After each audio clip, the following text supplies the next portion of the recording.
ಭೂತ್ನಿ, ನೀನೆಲ್ಲಿ ಕರ್ಕೊ ಬಂದೆ ನನ್ನನ್ನ?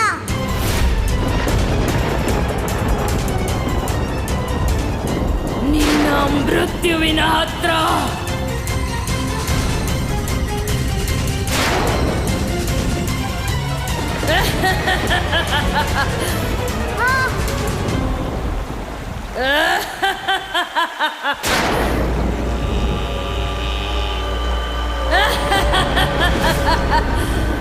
ಕೃಷ್ಣ, ನನ್ನೊಂದಿಗೆ ಬಹಳ ಆಟ ಆಡಿದೆ. ಸಾಕಷ್ಟು ಸಲ ನೀನು ಮೃತ್ಯುವಿನಿಂದ ತಪ್ಪಿಸ್ಕೊಂಡೆ. ಆದ್ರೆ ಇವತ್ತು ಹಾಗಾಗೋದಿಲ್ಲ.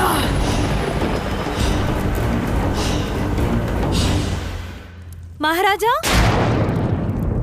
ಮಹಾರಾಜ ವಸುದೇವ, ದೇವಕಿ, ಅಲ್ಲಿ ದೇವಕಿ ಮಹಾರಾಜ.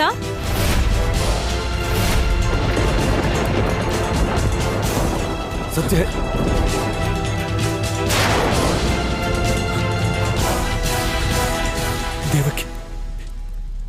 ದೇವಕಿಗೇನಾಯ್ತು? ದೇವಕಿ ಮೊದಲಿನಂತಾಗಿರುವರು ಮಹಾರಾಜ.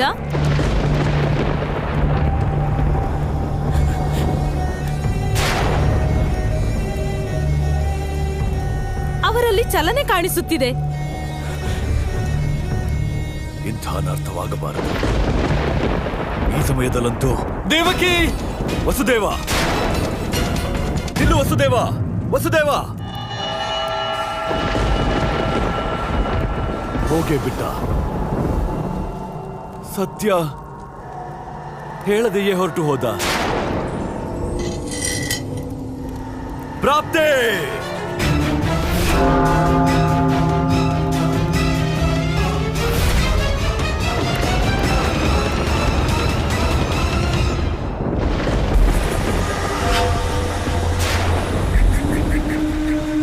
ಕೃಷ್ಣ, ಸರಿಯಾಗಿ ನೋಡು. ಇಲ್ಲಿಂದ ತಪ್ಪಿಸ್ಕೊಳ್ಳೋದಿಕ್ಕೆ ಯಾವ ದಾರಿನೂ ಇಲ್ಲ.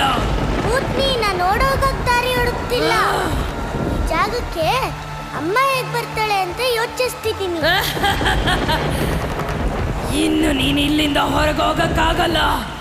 ಮತ್ಯಾರು ಇಲ್ಲಿಗೆ ಬರೋಕ್ಕೂ ಆಗಲ್ಲ. ಇವತ್ತು ನಿನ್ನನ್ನು ನಿನ್ನ ಅಮ್ಮನೂ ಕಾಪಾಡಲ್ಲ, ನಿನ್ನ ಮಾಯೇನು ಕಾಪಾಡಕ್ಕಾಗಲ್ಲ. ಮಾಯೆ? ಅದ್ಯಾವ ಮಾಯೆ ಭೂತ್ನಿ?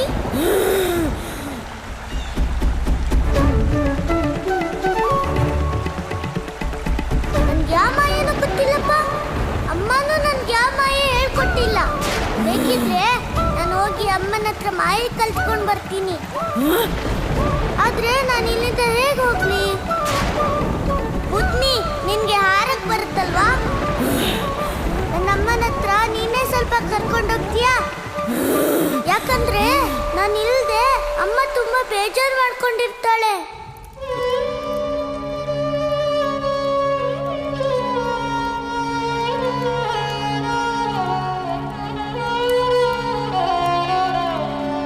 ದೇವಕಿ,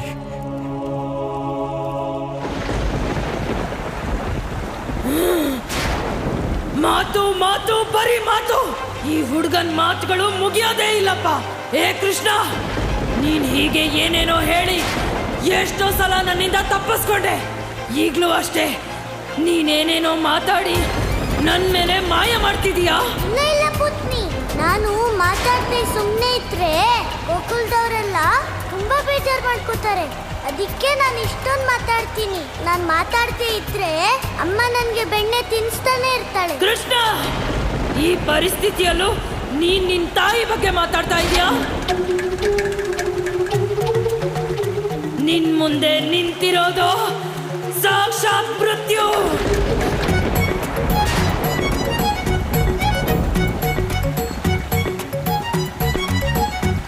ಮೃತ್ಯು? ಈಗಷ್ಟೇ ನೀನು ಭೂತ್ನಿ ಅಂತ ಹೇಳಿದ್ಯಲ್ಲ. ನೋಡು, ಸರಿಯಾಗಿ ಹೇಳ್ಬಿಡು, ನೀನು ಮೃತ್ಯುನ ಇಲ್ಲ ಭೂತ್ನಿನ? ಅಮ್ಮ ಏನಾದ್ರೂ ಕೇಳಿದ್ರೆ ನಾನು ಹೇಳ್ಬೇಕಲ್ವಾ? ನಾನು ಮೃತ್ಯು ಜೊತೆಗಿದ್ದಿದ್ದ ಭೂತ್ನಿ ಜೊತೆಗಿದ್ದಿದ್ದ ಅದನ್ನ ಹೇಳ್ಬೇಕಲ್ವಾ?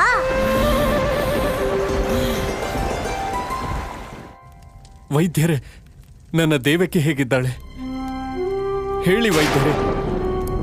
ಚೇತರಿಕೆ ಆದಳೆ? ಚಮತ್ಕಾರವೇ ನಡೆದಿದೆ ಮಹಾರಾಜ, ಚಮತ್ಕಾರ. ಮಹಾರಾಣಿ ದೇವಕಿಯ ನಾಡಿ ಮಿಡಿತ ಮತ್ತೆ ಸರಿಯಾಗಿದೆ. ಇವರ ಎದೆ ಬಡಿತಾನು ಮುಂಚಿನ ಸ್ಥಿತಿಗೆ ಬಂದಿದೆ. ಅಂದ್ರೆ ಏನು ಆಗಿಲ್ವೇನೋ ಅನ್ನೋ ರೀತಿ. ವೈದ್ಯರೇ, ಹಾಗಾದರೆ ದೈವಕ್ಕೆ ಚೇತರಿಕೆ ಆಗೋಳೆ? ಹೌದು ಮಹಾರಾಜ, ತುಂಬಾ ಹಳೆ ರೋಗ ಆಗಿರೋದ್ರಿಂದ ಇದಕ್ಕೆ ಸ್ವಲ್ಪ ಸಮಯ ಹಿಡಿಬಹುದು. ನನಗೆ ಪೂರ್ತಿ ನಂಬಿಕೆ ಇದೆ, ಮಹಾರಾಣಿ ದೇವ್ಕಿ ಸಂಪೂರ್ಣವಾಗಿ ಗುಣಮುಖರಾಗ್ತಾರೆ.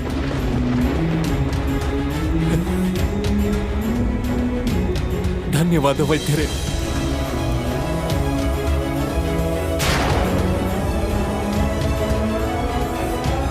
ದೇವಕಿ, ವೈದ್ಯರ ಮಾತನ್ನ ಕೇಳಿಸಿಕೊಂಡೆಯಾ? ಅವರು ಹೇಳಿದಂತೆ ನೀನು ಮೊದಲಿನಂತೆಯೇ ಆಗುವೆ. ನಿನ್ನ ಮಮತೆಯೇ ನಿನ್ನನ್ನು ಮರಳಿ ಕರೆತರುತ್ತದೆ ಎಂದು ಮೊದಲೇ ತಿಳಿದಿತ್ತು. ನನಗೆ ಪೂರ್ತಿ ವಿಶ್ವಾಸವಿತ್ತು ದೇವಕಿ. ನೀನು ನಮ್ಮ ಕಂದನನ್ನು ಖಂಡಿತವಾಗಿಯೂ ನೋಡುವೆ. ನಮ್ಮ ಕಂದ ಬದುಕಿದ್ದಾನೆ ದೇವಕಿ. ನಮ್ಮ ಅಷ್ಟಮ ಪುತ್ರ ಬದುಕಿದ್ದಾನೆ, ಸುರಕ್ಷಿತವಾಗಿಯೂ ಇದ್ದಾನೆ ದೇವಕಿ. ನನ್ನ ಮಾತು ಕೇಳಿಸಿಕೋ.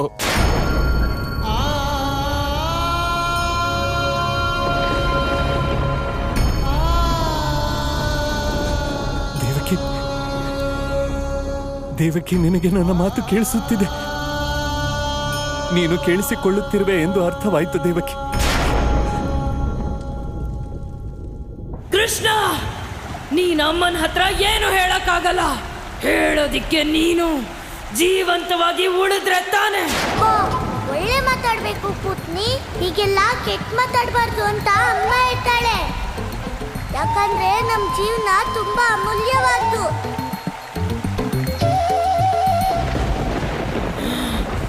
ಜೀವನ ಅಮೂಲ್ಯ. ಹಾ ಕೃಷ್ಣ, ನಿನ್ ಜೀವ ತುಂಬಾ ಅಮೂಲ್ಯವಾದದ್ದೇ. ಯಾಕೆ ಅಂತ ಗೊತ್ತಾ? ಯಾಕಂದ್ರೆ ನೀನ್ ಹುಟ್ಟಿರೋದೆ ನನ್ ಕೈಲಿ ಸಾಯೋದಿಕ್ಕೆ. ನಿನ್ ಕೈಯಲ್ಲ, ಮತ್ತೆ ಅಮ್ಮ ಹೇಳ್ತಾಳೆ ಹುಟ್ಟು ಸಾವೆಲ್ಲ ದೇವ್ರ ಕೈಯಲ್ಲಿರುತ್ತಂತೆ. ಅಮ್ಮ ಅಂತೂ ಯಾವತ್ತೂ ಸತ್ಯನೇ ಹೇಳ್ತಾಳಪ್ಪ. ಅಂದ್ರೆ ನೀನ್ ಹೇಳ್ತಿರೋದ್ ಸುಳ್ಳು ಪುತ್ನಿ. ಕೃಷ್ಣ, ನಿನಗೆ ಅಮ್ಮನ ಮೇಲೆ ತುಂಬಾ ನಂಬಿಕೆ ಅಲ್ವಾ? ಹಿಂದೆ ನಿನಗೆ ಅರ್ಥ ಆಗತ್ತೆ. ನಿನ್ನಮ್ಮ ಸತ್ಯ ಹೇಳ್ತಾಳ ಅಥವಾ ಈ ಪೂತನಿನ?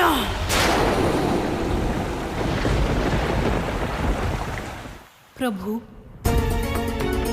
ನನಗೆ ಚಿಂತೆಯಾಗುತ್ತಿದೆ ಪ್ರಭು.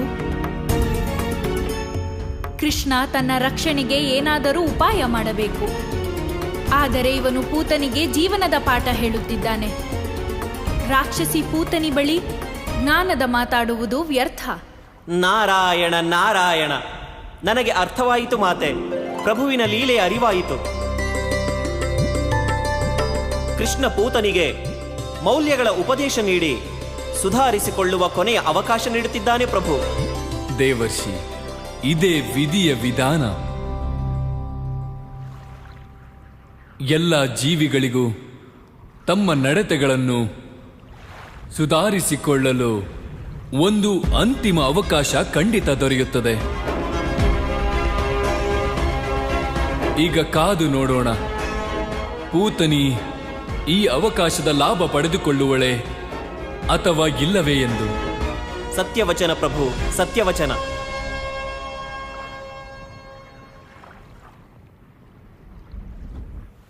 ನಿಜ ಹೇಳಿದ್ರೆ ನಿನ್ಗೆ ಯಾಕೆ ಇಷ್ಟು ಕೋಪ ಬರುತ್ತೆ ಪೂತ್ನಿ? ಅಮ್ಮ ಹೇಳ್ತಾಳೆ ನಾವು ಕೋಪ ಮಾಡ್ಕೋಬಾರ್ದಂತೆ. ಯಾಕಂದ್ರೆ ಯಾರು ಕೋಪ ಮಾಡ್ಕೋತಾರೋ ಅವ್ರು ಬೇಗ ಸತ್ತೋಗ್ತಾರಂತೆ. ಇಷ್ಟುದ್ದ ಇರೋ ಹುಡುಗ ನೀನು ನಂಗೆ ಬುದ್ಧಿ ಹೇಳ್ತೀಯಾ? ನಂಗೆ ಅರ್ಥ ಆಯ್ತು. ನೀನ್ ಮಾತಾಡ್ದೆ ಸುಮ್ನಿರೋನಲ್ಲ. ನಿನ್ ಬಾಯಿ ಮುಚ್ಚೋಕೆ ಇರೋದ್ ಒಂದೇ ದಾರಿ, ನಿನ್ನ ಮೃತ್ಯು. ಹಾಗೆ ಇವತ್ತು ಪೂತನಿ ನಿನ್ನ ಹೇಗ್ ಕೊಲ್ತಾಳೆ ಅಂದ್ರೆ ಮುಂದೆ ಬರೋ ಸಮಯದಲ್ಲಿ ಇಡೀ ಜಗತ್ತು ಪೂತನಿನ ನೆನ್ಪಿಟ್ಕೊಳ್ಳುತ್ತೆ.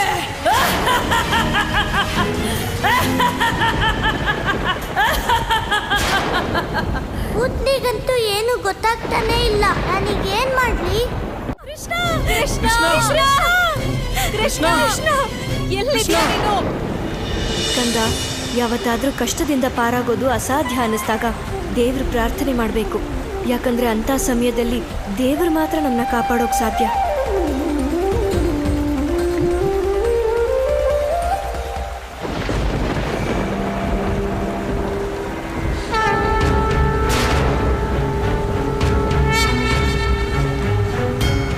ಎಲ್ಲರ ಹುಟ್ಟಿಗೂ ಕಾರಣ ನಾನೇ.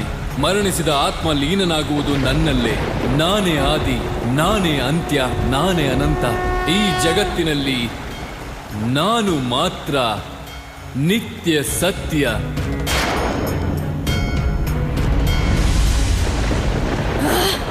ಮಾಯೆ, ಇನ್ನೊಂದು ಮಾಯೆ. ಭೂತನಿಯ ಮುಂದೆ ಯಾವ ಮಾಯೇನು ನಡೆಯೋದಿಲ್ಲ, ಯಾವ ಮಾಯೇನು ನಡೆಯೋದಿಲ್ಲ. ಕೃಷ್ಣ, ನಿನ್ನ ಮಾಯೆ, ನಿನ್ನ ಜೀವ ಎರಡಕ್ಕೂ ಅಂತ್ಯ ಹಾಡ್ತಾಳೆ ಈ ಭೂತನಿ. ಅಮ್ಮ ಅಮ್ಮ ನಾನು ಇಲ್ಲಿದ್ದೀನಮ್ಮ.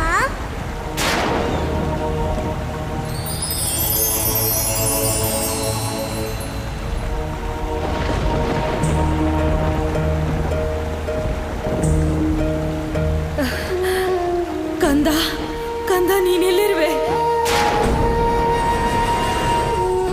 ಕಂದ, ನಾನು ಯುಗಗಳಿಂದ ನಿನ್ನ ಪ್ರತೀಕ್ಷೆಯಲ್ಲಿದ್ದೆ. ನೀನು ಎಲ್ಲಿದ್ದೆ ಕಂದ?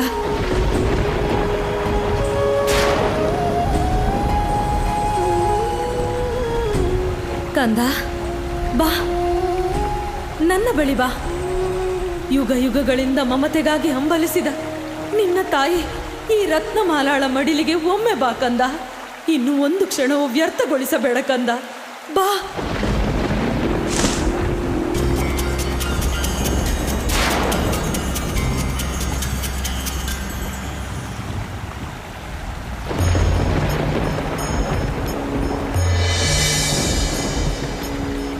ಹಿಂದಿನ ಜನುಮದ ನಾನು ನಿನ್ನನ್ನು ಮೊದಲ ಬಾರಿ ನೋಡಿದೆ.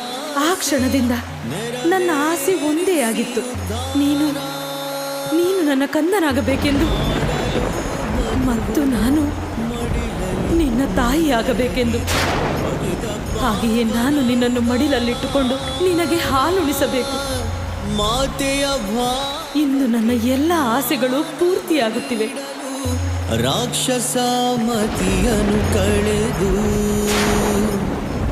ಮಮತೆಯ ಇಂದು ನಿನಗೆ ನಾನು ಹಾಲುಣಿಸಿ ನನ್ನ ಜನ್ಮ ಸಾರ್ಥಕವಾಯಿತು.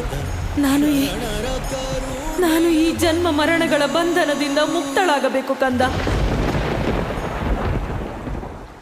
ನಾರಾಯಣ ನಾರಾಯಣ, ಎಂತ ಅದ್ಭುತ ಘಟಿಸಿತು ಪ್ರಭು. ಅಲ್ಲಿ ನೋಡಿದರೆ ರತ್ನಮಾಲಾಳ ರೂಪದಲ್ಲಿ ಸ್ವಯಂ ಪೂತನಿಯೇ ನಂದಪುತ್ರನಿಗೆ ಹಾಲುಣಿಸುತ್ತಿದ್ದಾಳೆ.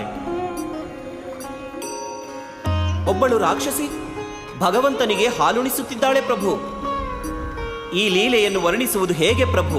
ದೇವರ್ಷಿ, ಭಗವಂತನು ರಾಕ್ಷಸರು, ದೇವತೆಗಳು ಅಥವಾ ಮನುಷ್ಯರೆಂಬ ಭೇದ ಭಾವ ತೋರುವುದಿಲ್ಲ. ಎಂದಿಗೂ ಭಗವಂತ ಒಲಿಯುವುದು ಅವನನ್ನು ಸ್ವಚ್ಛ ಮನಸ್ಸಿನಿಂದ ಬಯಸುವವನಿಗೆ. ರತ್ನಮಾಲಾಳ ರೂಪದಲ್ಲಿರುವ ಪೂತನಿಯ ಅಂತಿಮ ಇಚ್ಛೆಯಾಗಿತ್ತು ವಾಮನವತಾರದ ಕೃಷ್ಣನಿಗೆ ಹಾಲುಣಿಸಲು ಬಯಸಿದ್ದಳು. ಇಂದು ರತ್ನಮಾಲಾಳ ಆ ಮನೋಭಿಲಾಷೆ ಪೂರ್ಣವಾಗುತ್ತಿದೆ ದೇವರ್ಷಿ. ಆದರೆ ಪ್ರಭು, ಇದರಿಂದ ಪೂತನಿಗೆ ಲಾಭವೇನು? ದೇವಿ, ಒಮ್ಮೆ ತಾಯಿಯೊಬ್ಬಳ ಮನಸ್ಸನ್ನು ಪಾಪ ಮತ್ತು ವಿಕಾರಗಳು ಆವರಿಸಿದರೆ ಆಗ ಪುತ್ರನ ಧರ್ಮವೆಂದರೆ ತನ್ನ ತಾಯಿಯನ್ನು ಎಲ್ಲ ವಿಕಾರಗಳಿಂದ ಮುಕ್ತಿಗೊಳಿಸುವುದು. ಇಂದು ಕೃಷ್ಣ ಕೇವಲ ಪೂತನಿಯ ಹಾಲನ್ನು ಮಾತ್ರ ಹೀರುತ್ತಿಲ್ಲ, ಅದರ ಜೊತೆಗೆ ಪೂತನಿಯ ಎಲ್ಲ ದುಷ್ಟ ಶಕ್ತಿಗಳನ್ನು ಹೀರಿಕೊಳ್ಳುತ್ತಿದ್ದಾನೆ. ಈಗ ಪೂತನಿ ತನ್ನ ದೇಹದಿಂದಷ್ಟೇ ಅಸುರಳು, ಅವಳ ಅಂತರಾತ್ಮ ಪವಿತ್ರವಾಯಿತು. ಈಗ ಪೂತನಿ ತನ್ನೆಲ್ಲ ಅಸುರ ಶಕ್ತಿಗಳ ಭಾರದಿಂದ ಮುಕ್ತಳಾಗಿದ್ದಾಳೆ ದೇವಿ. ದೀಪ ಬೆಳಗಿರಿ, ಎಲ್ಲರೂ ಬೆಳಗಿರಿ. ಗಮನವಿರಲಿ, ಎಷ್ಟು ಸಮೀಪವೆಂದರೆ ಮಧ್ಯದಲ್ಲೆಲ್ಲೂ ಅಂಧಕಾರ ಸುಳಿಯಕೂಡದು.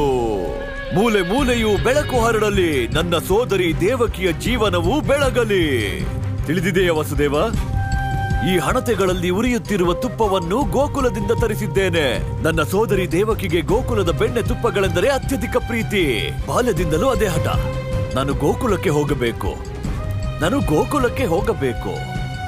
ಅಲ್ಲೇಕೆ ಹೋಗಬೇಕು ಮರುಳೆ? ಗೋಕುಲಕ್ಕೇಕೆ ಹೋಗಬೇಕಿತ್ತು? ಏನು ನೋಡುತ್ತಿರುವಿರಿ ಭಾವ? ಈಗ ನೋಡಿ, ಈ ತುಪ್ಪದ ಸುಗಂಧಕ್ಕೆ ಥಟ್ಟನೆ ಕಣ್ಣು ತೆರೆಯುತ್ತಾಳೆ ನನ್ನ ಸೋದರಿ. ಆಮೇಲೆ ನಿಮ್ಮ ಜೀವನದಲ್ಲಿ ಸಂತೋಷವೇ ಸಂತೋಷ, ಬೆಳಕೇ ಬೆಳಕು.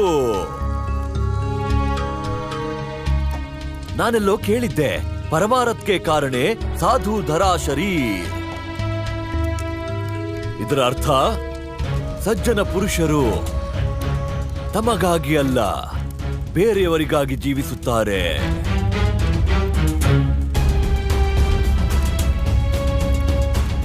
ಈ ದೀಪಗಳ ಹಾಗೆ ಅವು ತಮಗಾಗಿ ಉರಿಯುವುದೇ ಇಲ್ಲ, ತಾವೇ ಉರಿದು ಬೇರೆಯವರಿಗೆ ಬೆಳಕು ನೀಡುತ್ತವೆ.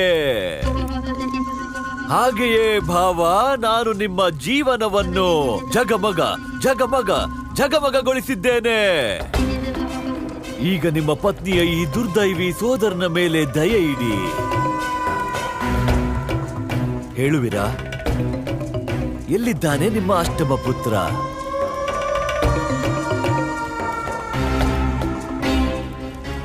ಪುತ್ರ? ಯಾವ ಪುತ್ರ ಕಂಸ? ನೀನು ಮರೆತು ಬಿಟ್ಟಿರಬೇಕು. ನಮ್ಮ 8ನೆಯ ಮಗು ಪುತ್ರನಲ್ಲ, ಅದು ಪುತ್ರಿ. ಭಗವಂತ ಸ್ವಾಮಿ, ಭಗವಂತ ಸ್ವಾಮಿ.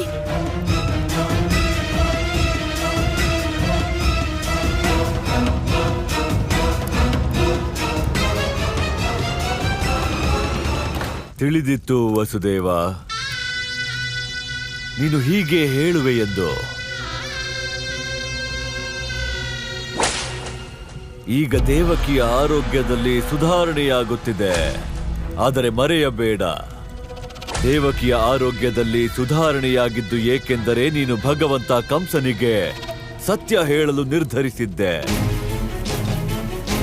ನಿನಗೇನಾದರೂ ಆಸೆ ಇದ್ದರೆ, ದೇವಕಿ ಪೂರ್ತಿಯಾಗಿ ಸರಿಯಾಗಬೇಕಿದ್ದರೆ ನೀನು ನನಗೆ ಪೂರ್ಣ ಸತ್ಯ ಹೇಳಲೇಬೇಕು.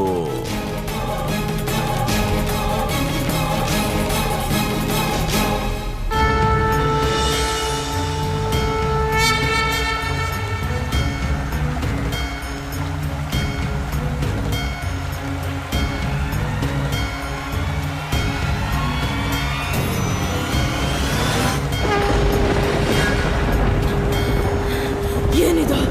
ಇದ್ಯಾವ ಮಾಯೆ? ನನ್ನ ಶಕ್ತಿಗಳೆಲ್ಲ ಏನಾಗಿ ಹೋದ್ವು?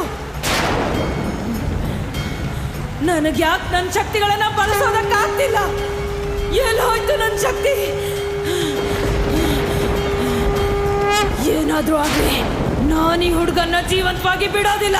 ಇವಾಗ ಈ ಕ್ಷಣದಲ್ಲೇ ನಾನೀ ಕೃಷ್ಣನ್ನ ಸಾಯಿಸ್ಲೇಬೇಕು.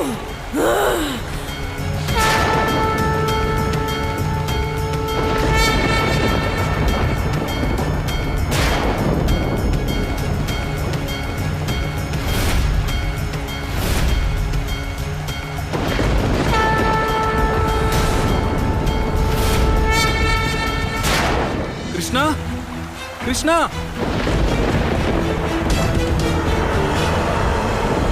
ಕೃಷ್ಣ ಕೃಷ್ಣ ಕೃಷ್ಣ ಕೃಷ್ಣ.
ಯಶೋದೆ ಯಶೋದೆ ಯಶೋದೆ ಕಣ್ಬಿಡು. ಯಶೋದೆ ನಂದಗೊಬ್ಬ ಕೃಷ್ಣ. ಕೃಷ್ಣ ಕೃಷ್ಣ ಕಂಸ, ದೇವಕಿಯ ಈ ಸ್ಥಿತಿಯಿಂದಾಗಿ ನಾನು ನಿನಗೆ ಸತ್ಯ ಹೇಳುವ ನಿರ್ಧಾರವನ್ನು ಮಾಡಿಕೊಂಡಿದ್ದೆ. ಬದಲಿಗೆ ಇದೊಂದು ಸಂಕೇತವಾಗಿದೆ ನಿನ್ನ ಮೃತ್ಯುವಿಗೆ. ನಿನ್ನ ಅಂತ್ಯವು ಸಮೀಪದಲ್ಲಿರುವ ಸಂಕೇತ ನಿಶ್ಚಯವಾಗಿದೆ. ಭಗವಂತ, ನೀನು ಹೀಗೆಲ್ಲ ಹೇಳೋದಿಲ್ಲ.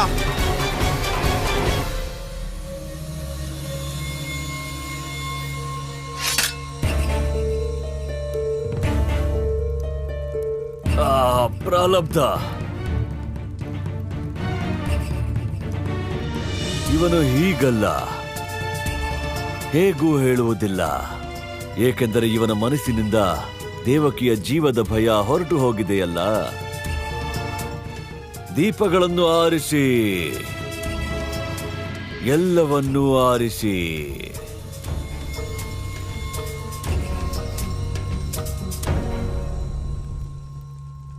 ಆದರೆ ವಸುದೇವ,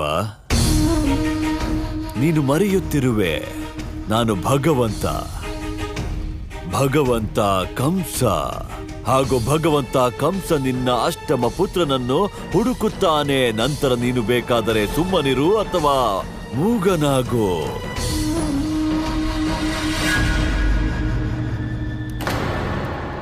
ಕೃಷ್ಣ ಕೃಷ್ಣ ಕೃಷ್ಣ ಕೃಷ್ಣ ಕೃಷ್ಣ ಎಲ್ಲಿದೆಯಾ? ಕೃಷ್ಣ ಕೃಷ್ಣ ಅಪ್ಪ, ನಾನು ಇಲ್ಲಿದ್ದೀನಿ.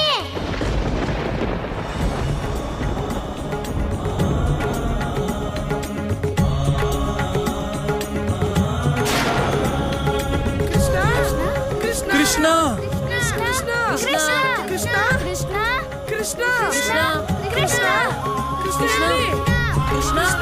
ನಿಂಗೇನೂ ಆಗಿಲ್ಲ ತಾನೆ? ಹಾಪ್ಪ, ನನ್ಗೇನು ಆಗಿಲ್ಲ. ನಮ್ ಕೃಷ್ಣ ವಾಪಸ್ ಬಂದ. ನಮ್ ಕೃಷ್ಣ ಸುರಕ್ಷಿತವಾಗಿದ್ದಾನೆ. ಅರೆ ಅಣ್ಣ, ಅವನಷ್ಟೇ ಸುರಕ್ಷಿತವಾಗಿಲ್ಲ. ಕೃಷ್ಣ ಪೂತನಿನ ಕೊಂದು ಇಡೀ ಬ್ರಜಮಂಡಲನ ರಕ್ಷಣೆ ಮಾಡಿದ್ದಾನೆ. ಇಲ್ಲ ದಾಮೋದರ್ ಚಿಕ್ಕಪ್ಪ, ನಾನೇನು ಮಾಡೇ ಇಲ್ಲ. ಪೂತ್ನಿ ಅವಳಾಗೆ ಸತ್ತೋದ್ಲು. ಆದ್ರೆ ಕೃಷ್ಣ, ನಿನಗೆ ಹೆದರಿಕೆ ಆಗ್ಲಿಲ್ವಾ? ಇಲ್ಲ ಅಪ್ಪ, ಭಯ ಪಡೋಕೆ ಸಮಯನೇ ಇರ್ಲಿಲ್ಲ. ನಾನು ಪೂತ್ನಿ ಹತ್ರ ಮಾತಾಡ್ತಿದ್ದೆ. ಅದೇನೋ ಮೃತ್ಯು ಅಂತೆಲ್ಲ ಹೇಳ್ತಿದ್ಲು. ಆಮೇಲೆ ನೋಡಿದ್ರೆ ಅವಳೇ ಸತ್ತೋದ್ಲು.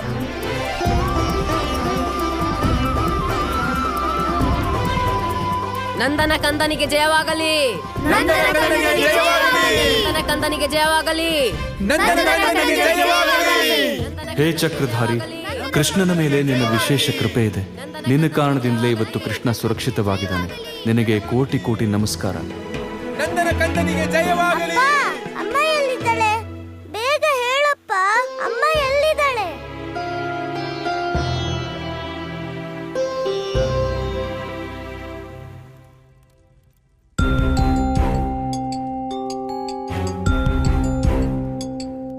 ಪ್ರಾಪ್ತಿ.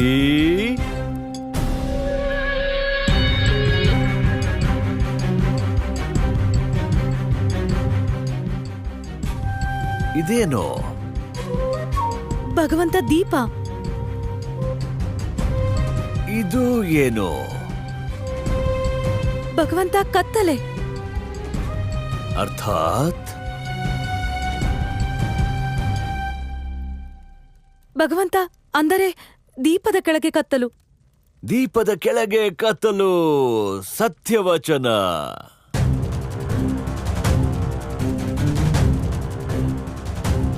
ದೇವಕಿಯ ಜೀವನದ ಬೆಳಕಿನ ಸೂಚನೆಯನ್ನು ನೀನೆ ತಂದಿದೆಯಲ್ಲವೇ ವಸುದೇವನ ಬಳಿ? ಗೊತ್ತಿದೆಯೇ ಪ್ರಾಪ್ತಿ, ಒಮ್ಮೆ ದೀಪದ ಕೆಳಗೆ ಕತ್ತಲೆ ಇದ್ದರೆ ಅದನ್ನು ಹೇಗೆ ದೂರ ಮಾಡುತ್ತಾರೆ ಎಂದು?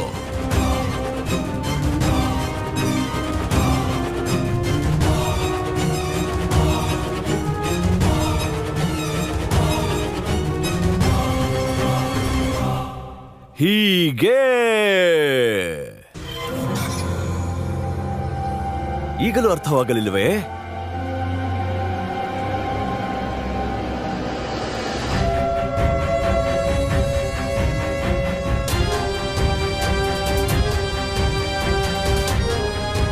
ಇಂದು ನಾನು ನಿನ್ನ ಜೀವನವನ್ನು ಬೆಳಕಿನಂತೆ ಉಜ್ವಲ ಮಾಡುತ್ತೇನೆ. ಬಾ ಪ್ರಾಪ್ತಿ.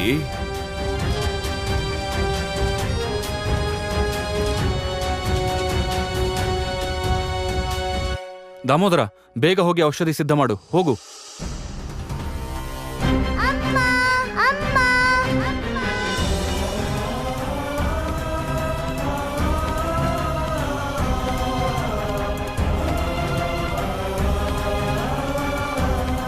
ಅಮ್ಮ ಹೇಳಮ್ಮ, ನಿನ್ ಕೃಷ್ಣನ್ಗೇನು ಆಗಿಲ್ಲ ಅಮ್ಮ. ಅಮ್ಮ ನಾನ್ ಬಂದಿದ್ದೀನಮ್ಮ. ನಾನ್ ನಿಂಗೆ ಹೇಳ್ದೆ ಪೂತ್ನಿ ಜೊತೆ ಹೋಗಿದ್ದಕ್ಕೆ ನಿನ್ ಕೋಪನಾ? ಹೇಳಮ್ಮ, ನನ್ ಮೇಲ್ ಕೋಪನಾ?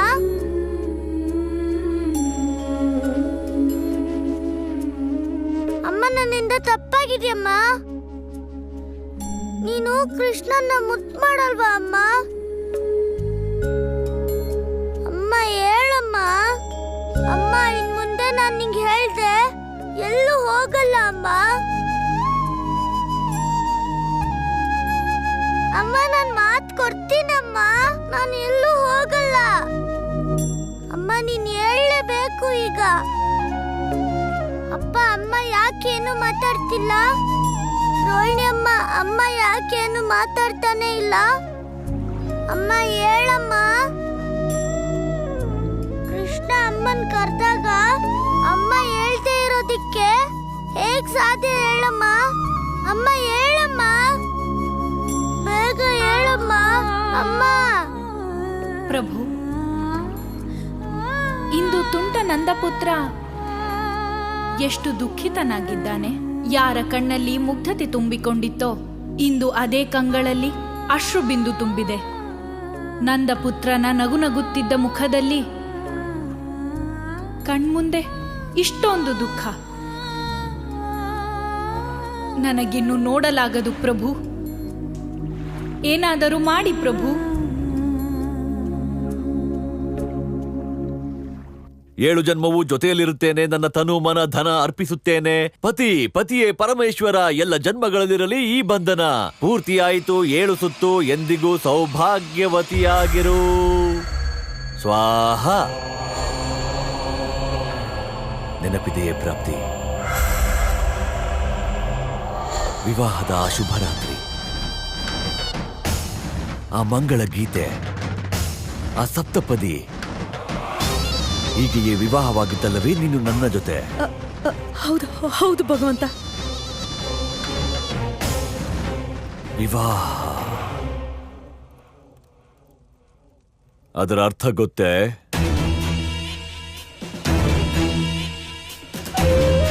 ವಿವಾಹ, ವಿವಾಹ. ವಿ ಅಂದರೆ ವಿಶೇಷವಾಗಿ, ವ ಅಂದರೆ ವಹಿಸಿಕೊಳ್ಳುವುದು. ವಿವಾಹ ವಿಶೇಷ ರೂಪದಲ್ಲಿ ತನ್ನ ಅರ್ಧಾಂಗಿನಿಯ ಜವಾಬ್ದಾರಿಯನ್ನು ವಹಿಸಿಕೊಳ್ಳುವುದು. ಆದರೆ ನನ್ನನ್ನು ನೋಡು, ನಾನು ವಿಶ್ವವಿಜಯಿ, ನಾನು ಭಗವಂತ, ದೇವಕಿ, ಅಶರೀರವಾಣಿ, ಅಷ್ಟಮ ಪುತ್ರ. ಇದೆಲ್ಲದರ ಮಧ್ಯೆ ನಾನು ಕಳೆದು ಹೋದೆ. ನಿನ್ನನ್ನು ಮರೆತೇ ಹೋದೆ ಪ್ರಾಪ್ತಿ. ನಾನು ವಿಶೇಷ ರೀತಿಯಲ್ಲಿ ನಿನ್ನನ್ನು ನೋಡಿಕೊಳ್ಳಬೇಕಿತ್ತಲ್ಲವೇ? ಇಲ್ಲ ಭಗವಂತ, ನೀವು ನನ್ನನ್ನು ಹೇಗೆ ನೋಡಿಕೊಂಡಿರೋ ಹಾಗೆಯೇ ಪ್ರಾಪ್ತಿಯನ್ನು ಕೂಡ. ಅಸ್ತಿ, ನನ್ನಿಂದ ಅಪರಾಧವಾಗಿದೆ. ನಾನು ಮಹಾರಾಜ, ಭಗವಂತ. ಆದರೆ ಅದಕ್ಕೂ ಮೊದಲು ನಾನು ಪ್ರಾಪ್ತಿಯ ಪತಿ. ಹಾಗಾಗಿ ನನ್ನ ಪ್ರಥಮ ಅಲ್ಲ ವಿಶೇಷ ಪ್ರಥಮ ಧರ್ಮ ನನ್ನ ಪತ್ನಿಯ ಇಚ್ಛೆಯನ್ನು ಪೂರ್ಣಗೊಳಿಸುವುದು. ಪ್ರಾಪ್ತಿ, ಏನು ಬೇಕು ಹೇಳು? ನನಗೇನು ಬೇಡ ಭಗವಂತ. ನನಗೆ ಏನು ಬೇಡ ಭಗವಂತ. ಇಲ್ಲ ಪ್ರಾಪ್ತಿ, ಈ ಅಪರಾಧಿಯಿಂದ ಪ್ರಾಯಶ್ಚಿತ ಮಾಡಿಕೊಳ್ಳುವ ಅವಕಾಶ ಕಸಿಯಬೇಡ. ಹೇಳು, ಏನು ಬೇಕು ನಿನಗೆ ಹೇಳು. ಮರೆತು ಹೋಯಿತೆ ನಿನಗೇನು ಬೇಕೆಂದು. ನೀನು ಮರೆಯಬಹುದು, ನಾನು ಮರೆಯಲಾರೆ ನಿನಗೇನು ಬೇಕೆಂದು. ಏಕೆಂದರೆ ನಾನು ಅಂತರ್ಯಾಮಿ ಹಾಗೂ ಭಗವಂತನಿಗೆ ಎಲ್ಲವೂ ತಿಳಿದಿದೆ, ಯಾರಿಗೆ ಯಾವಾಗ ಏನು ಬೇಕೆಂದು. ಮಹಾರಾಜ ವಸುದೇವ, ದೇವಕ್ಕೆ ಮೊದಲಿನಂತಾಗಿರುವರು ಮಹಾರಾಜ. ವಸುದೇವ ವಸುದೇವ ಮಹಾರಾಜ ದೇವಕಿಯ ಶರೀರದಲ್ಲಿ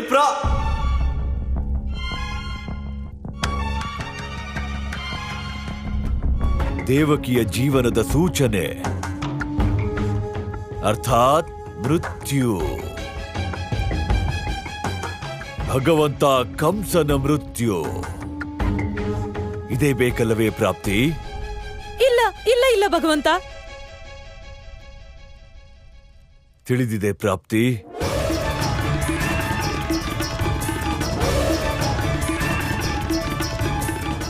ನೀನು ವಿಧವೆ ಆಗ ಬಯಸುವೆ. ಇಲ್ಲ ಇಲ್ಲ ಇಲ್ಲ ಇಲ್ಲ. ಜೀವನಂ ಅವಸ್ಥಾತ್ರ ತ್ವಂ ಪಾದನಂ ಕ್ರಿಯಾತ್. ವಿವಾಹದ 3ನೇ ವಚನ. ಜೀವನದ ಪ್ರತಿ ಸ್ಥಿತಿಯಲ್ಲೂ ನಿನ್ನ ಇಚ್ಛೆಗಳನ್ನು ಪೂರ್ತಿ ಮಾಡುವುದು.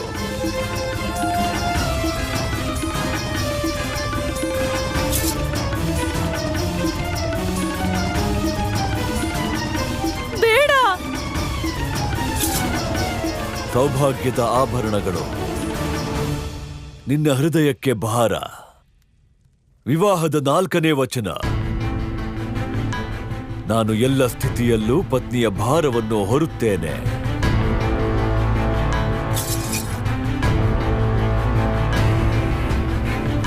ವಿವಾಹದ 2ನೇ ವಚನ.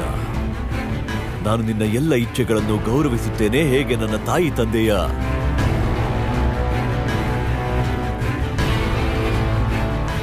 ಗೌರವ.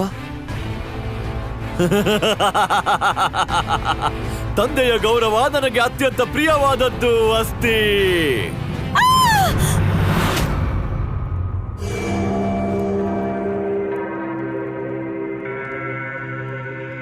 ನಮ್ಮ ವಿವಾಹ ಅವಶ್ಯವಾಗಿ ಆಗಿತ್ತು,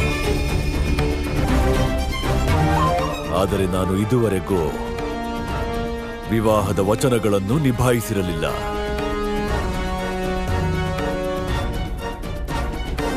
ಇಂದು ನಾನು ನನ್ನ ಎಲ್ಲ ವಚನಗಳನ್ನು ಪೂರ್ತಿಗೊಳಿಸಿದೆ.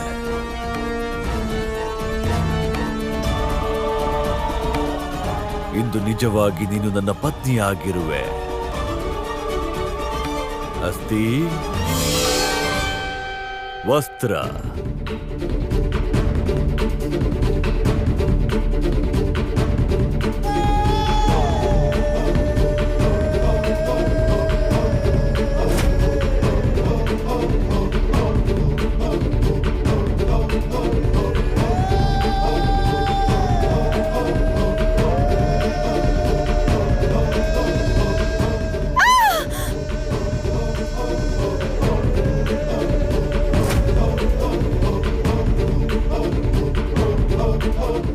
ಭಗವಂತ ಕಂಸನಿಂದ ಅವನ ಪ್ರಿಯ ಪತ್ನಿ ಪ್ರಾಪ್ತಿಯ ಇಚ್ಛೆಗಳಿಗೆ ಗೌರವ.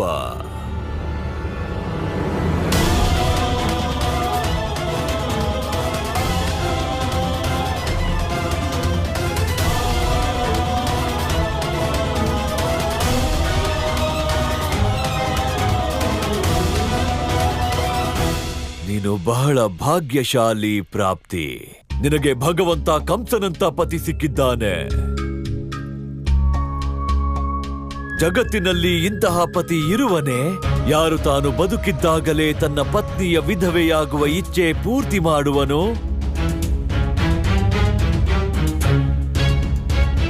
ಸುಂದರ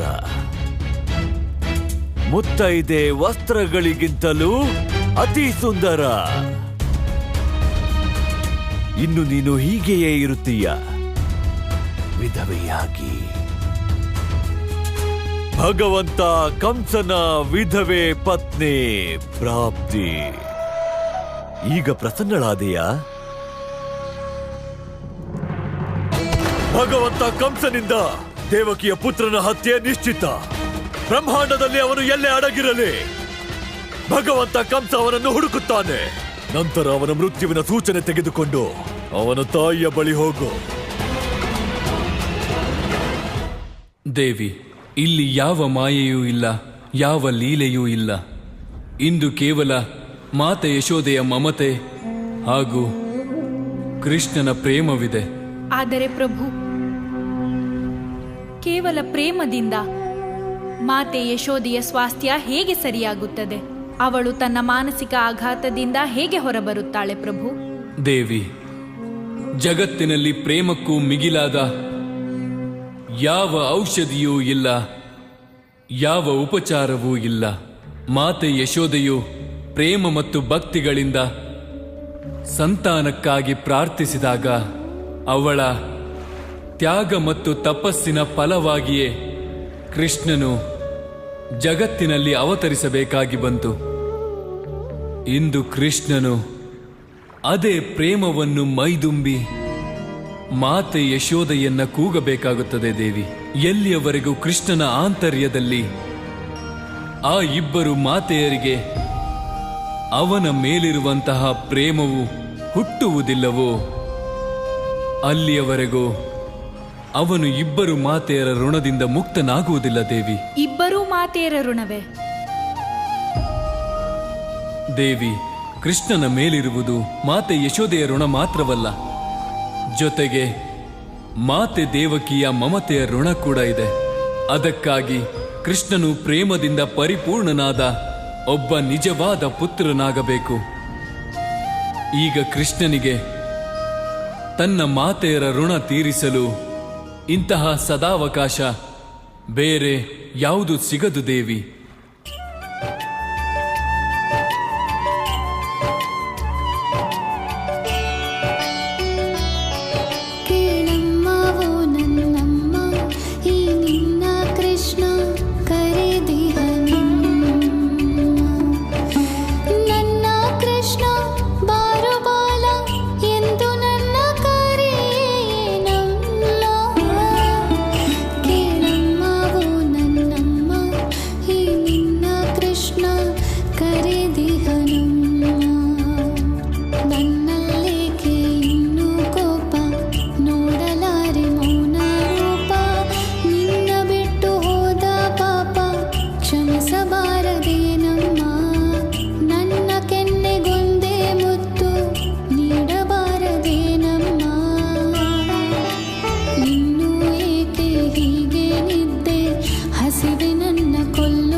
ಕೃಷ್ಣ